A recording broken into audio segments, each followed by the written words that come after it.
For a long time, I thought that building wealth is about earning a high income and picking the right stocks when investing. But then I learned something that I'll never forget. I learned this from my first money coach. His name is Bodo Schäfer. He's German. And he says there are 6 steps to wealth. And the first one, and also the most important one, is thinking rich. And I was like, thinking rich?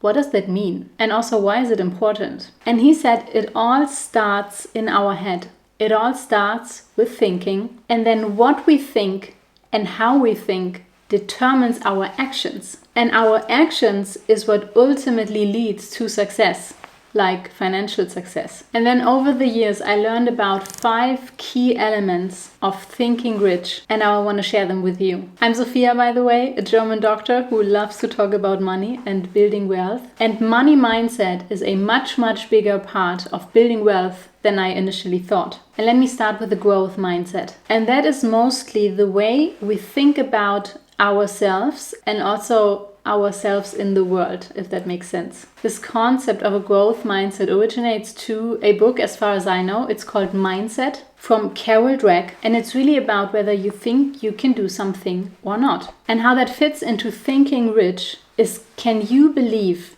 in your ability to learn what needs to be learned in order to build wealth, and also overcome the obstacles that you need to overcome in order to do this. And the opposite of a growth mindset is a fixed mindset. And the problem is that when you don't believe you can, this prevents you from even starting to learn about money management, starting to learn about investments, also maybe starting to learn about how to earn more money. So what it takes, and I think this is one aspect of this thinking rich thing, is it has to start with, you know what, I can do this. And maybe I don't know how yet, but I'm going to learn this. And that's all it takes in the beginning. Number 2 is taking responsibility for your money. Now, back when I worked as a doctor full-time in the beginning, I remember I used to complain about the job not paying enough. And it wasn't just me. Many of my friends and also co-workers were also complaining. And it wasn't even that much about the actual salary, but especially the working conditions and how many hours we put in and all the responsibility that comes with it. And then I heard my first money coach, Bodo Schäfer, say something, and this really stuck with me. It was, you get paid what you are worth to the market. And this was, this is a hard thing to hear, but it also opened my eyes, because it's so easy to blame the circumstances. Like, no, it's not my fault. I earned too little. Or, no, it's not my fault. I didn't learn about money management in school or at home. And thinking like this keeps us from taking action, because we hand over the power to something that is outside of ourselves. And now that I think about it, this isn't even failure, because you can't even fail at something that you have never started. This is something that blocks us from starting in the first place. And for me, this was also the moment where I stopped complaining about my salary ever again. And in my head, it opened up opportunities, because I started to learn more, especially more about money mindset. And I also started to research about other possible income streams. So this for me definitely was something that got me unstuck. Number 3 is use leverage.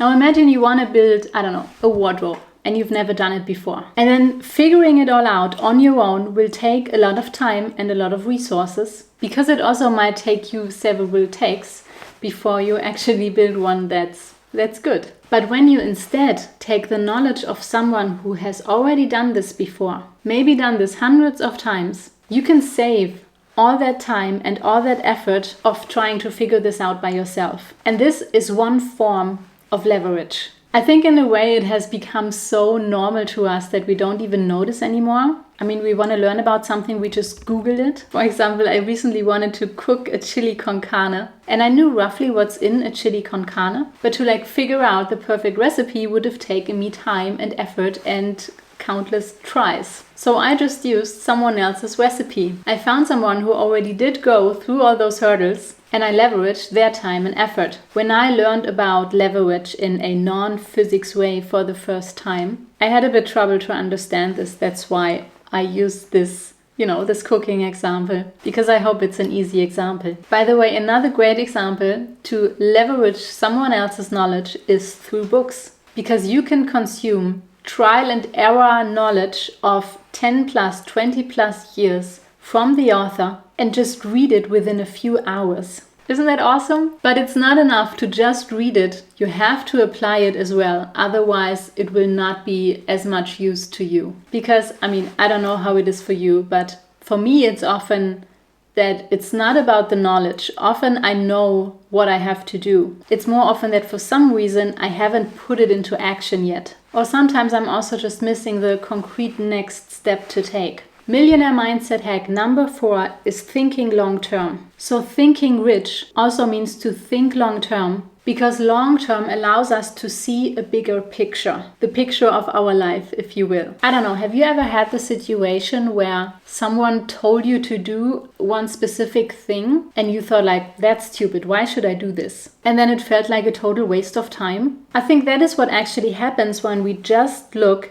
at one piece of the puzzle without seeing the whole puzzle. I think skipping lattes can be such a thing. This coffee thing has become such an institution within the personal finance world. And to just do that one thing, like skipping the latte when you actually want to drink one, but it doesn't really fit into the whole picture, then it's just frustrating. Well, the only reason I skip lattes is to sleep better. But whenever you make these financial decisions, they will become much easier when each one is a step into the direction of your goals. In other words, for you it's crystal clear where this piece of a puzzle fits into the bigger picture. For example, my big vision is to become financially free. So pretty much every step I take financially is into the direction of that one goal. And number 5 is never give up. I think the secret to all kinds of successes in life is to never give up. And it's part of thinking rich as well, because there will be problems, there will be obstacles,